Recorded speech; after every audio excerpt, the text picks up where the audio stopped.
अस्सलाम वालेकुम। Quickly review कर लेते हैं कुछ मेन पॉइंट्स बीएलएस से रिलेटेड। बीएलएस या बेसिक लाइफ सपोर्ट, इसको परफॉर्म कैसे करना है। सबसे पहले जो मेन रूल्स है, बेसिक रूल्स, उसमें यह है कि सबसे पहले आपने देखना है सीन सेफ्टी। सीन सेफ्टी का मतलब क्या है, आपके सामने एक पेशेंट अनकॉन्शियस है, आप उसके करीब आ रहे हो तो पहले आप ऑब्ज़र्व कर लो कि वो जगह सेफ़ है कि नहीं है, मरीज़ के लिए भी और आपके लिए भी, क्योंकि सबसे पहले ख़ुद को सेफ़ करना है, उसके बाद मरीज़ को बचाना होता है। तो आप सीन सेफ्टी देख लो कि आसपास कोई ऐसी चीज़ तो नहीं है जो मरीज़ के लिए या आपके लिए डेंजरस हो सकती है। सीन सेफ्टी सबसे पहले देखनी है। उसके बाद फिर आपने क्या करना है, पेशेंट का रिस्पॉन्स देखना है। रिस्पॉन्स के लिए हम क्या करेंगे, टैप ऑन शोल्डर्स। आप पेशेंट के पास आ जाए, उसके शोल्डर पे 3 दफ़ा टैप करें। ठीक है, आप ठीक है,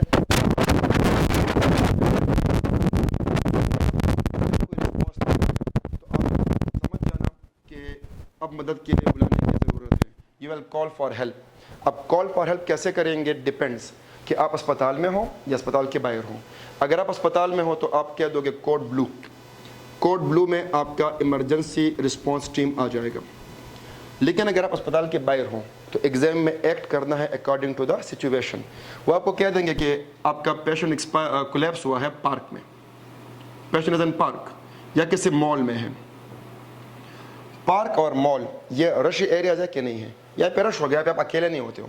तो अगर आपका पेशेंट पार्क में कोलैप्स हुआ है या मॉल में कोलैप्स हुआ है तो यहाँ पे आप क्या करोगे, आप कहोगे कि कोई है मेरी मदद करने के लिए, बराए मेहरबानी रेस्क्यू को कॉल मिलाए, 1122 वालों को कॉल मिलाए, कोई बंदा मेरी मदद करे, 1122 को कॉल मिलाए। या आप तब कहोगे जब आप ऐसी जगहों पर हो जहाँ पे आप अकेले नहीं हो। हाँ, लेकिन अगर आप किसी ऐसी जगह पर हो कि वहाँ पे आप अकेले हो तो फिर रेस्क्यू 1122 को कॉल आप खुद करोगे। आपने फ़ोन निकालना है, 1122 डायल करके स्पीकर ऑन करके रख देना है। और मीनवाइल जब आपने स्पीकर ऑन करके रख दिया है तो आप मरीज़ का क्या देखोगे, पल्स, ब्रीदिंग, रिस्पायरेशन और चेस्ट राइज देखेंगे। और उनको क्या बताना है कि मैं एग्जैक्ट इस वक्त कहाँ पर हूँ, प्रिसाइज लोकेशन, कितने लोग कोलैप्स हुए हैं, कितने नंबर ऑफ कैजुअल्टीज़ हैं, एंड आते हुए अपने साथ AED लेकर आए, automated external defibrillator. Please bring AED, ये आपने बताना है। लेकिन अगर आप लोग अकेले नहीं हो, आप उस जगह पर हो जहाँ पे और भी लोग हैं, तो फिर आप खुद नहीं किसी से मदद ले लो कि प्लीज़ आप कॉल करें, क्योंकि वहाँ पे पेपर में सिनेरियो लिखा होता है कि आपका मरीज़ कहाँ पे कोलैप्स हुआ है, पार्क में। और पार्क में अगर कोलैप्स हुआ है तो आपने उसके अकॉर्डिंग बतानी है, एक्टिंग करनी है कि इस वक्त मैं पार्क में मौजूद हूँ। मुझे 1122 वालों को बताएंगे मैं पार्क में मौजूद हूँ, एक बंदा है कोलैप्स हुआ है, अनकॉन्शियस है, और आप आ जाए और अपने साथ किसको लेकर आए, AED को। मीनवाइल अब मैंने क्या चेक करना है, 3 चीज़ें। पल्स में हमने कौन सा पल्स देखना है, कैरोटिड पल्स।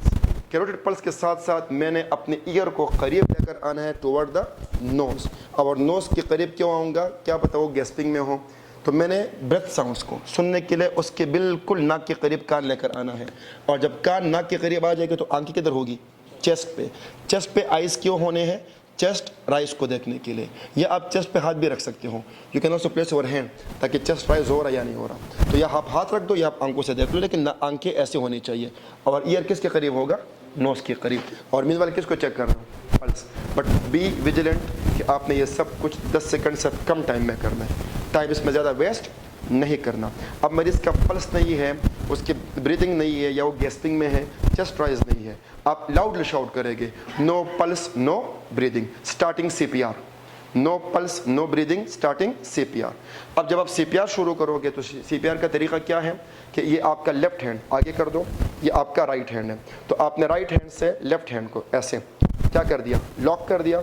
लॉक करने के बाद आपका जो पाल्मर एरियाज है, थिनर हाइपोथिनर एरियाज, ये आप स्टर्नम पे रखने वाले हो, लेकिन स्टर्नम पे कहाँ पे, below the nipple line, nipple line के नीचे, यहाँ पे आपने इसको प्लेस कर दिया, इससे लॉक कर दिया।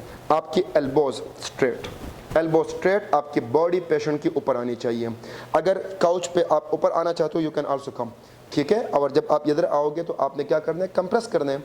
कंप्रेस करने के लिए डेप्थ कितने होने चाहिए, 2 to 2.4 इंचेस या 5 to 6 सेंटीमीटर एंड एडल्ट्स, बच्चों में, चाइल्ड में 4 सेंटीमीटर तक। और अगर मैं अस्पताल में हूँ तो किधर करूँगा, काउच के ऊपर। अगर मैं पार्क में हूँ, मुझे वहाँ पे सिचुएशन क्या दी गई है, पार्क, तो फिर डमी को आपने ज़मीन पे रखना है, क्योंकि वहाँ पे तो काउच होगा नहीं, हार्ड सरफेस होना चाहिए। तो डमी को ज़मीन पे रखें, आप राइट साइड से आ जाए और आप ऊपर हाथ रखें। अब जब आप CPR करोगे तो CPR के लिए डेप्थ कितनी थी, 5 to 6 सेंटीमीटर। और जब आप डेप्थ में जाओगे तो आपने काउंट करना है, कितनी दफ़ा काउंट करेंगे, 30 टाइम्स। और तो आप देख लें 1 2 3 4 5 6 7 8 9 10 11 12 13 14 15 16 17 18 19 20 21 22 23 24 25 26 27 28 29 30 टाइम मैंने कंप्रेशन कर दी है। ग्रीन लाइट्स ऑन थी, एडिक्वेट कंप्रेशन, और मैंने चेस्ट रिकॉइल को टाइम दे दिया, चेस्ट रिकॉइल को टाइम देना है। उसके बाद 2 ब्रेथ देने के लिए अगर ट्रॉमा नहीं है, सर्वाइकल ट्रॉमा नहीं है, तो आप हेड क्या करेंगे, टिल्ट, चिन को क्या करेंगे, लिफ्ट, हेड टिल्ट, चिन लिफ्ट, को टच करेंगे और डीप ब्रेथ देंगे। और जब ब्रेथ देंगे तो हमारे आंखें किस तरफ होनी चाहिए, चेस्ट के ऊपर होनी चाहिए। आपने ऐसे देख के नोज को पिंच भी करना है, नोज को पिंच किया और अब देखें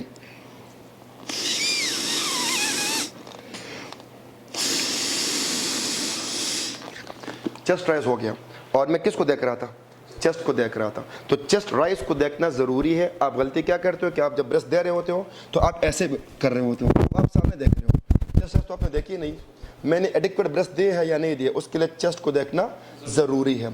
फिर 2 ब्रेथ आपने दे दिए, 2 ब्रेथ के बाद फिर आप क्या करोगे, CPR को रिज्यूम करोगे। और सवाल ये कि 1 मिनट में रेट कितना देना है, 100 to 120 breaths per minute, beats per minute. फिर उसके बाद अगर हम CPR कर रहे हैं और मीनवाइल आ जाए रेस्क्यू वाले, AED आ जाए, तो किसको लगा देंगे, AED को लगा देंगे और शॉक डिलीवर करेंगे। शॉक डिलीवर करने के बाद दोबारा किसको रिज्यूम करना है, CPR को। कितने साइकिल के बाद हम AED लगाएंगे, 5 साइकिल्स। 5 साइकिल्स को कितने टाइम में पूरा करना होता है, 2 मिनट्स में। And 2 minutes you have to complete the 5 cycles. और जो स्टार्टिंग हम शॉक डिलीवर करेंगे 200 जूल होगा, ठीक है। ये हमारे पास मेन तरीका है। तो फिर आपने फिर से एक दफ़ा रिपीट कर देता हूँ। सबसे पहले हमने किसको देखा, सीन सेफ्टी। सीन सेफ्टी के बाद save yourself then save the patient. Scene safety करने के बाद 3 दफ़ा क्या देखना था, रिस्पॉन्स। ठीक है, आप ठीक है, आप ठीक है, मेरी मदद करें, मुझे मदद की ज़रूरत है, बराए मेहरबानी 1122 को कॉल मिलाएं अगर आप ऐसी जगह पर हो जहाँ पे लोग ज़्यादा हैं। फिर उसके बाद क्या चेक करूँगा, पल्स, साथ में ब्रीदिंग एंड रेस्पिरेशन। हाथ भी रख सकते हैं।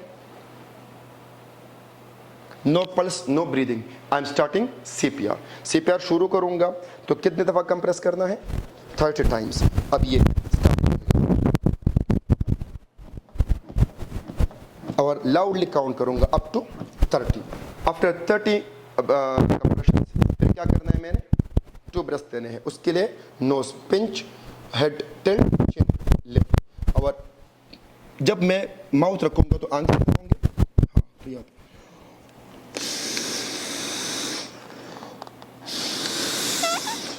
हो गया, दैट्स इट। ये बेसिक उसूल है इसकी। कोई सवाल है?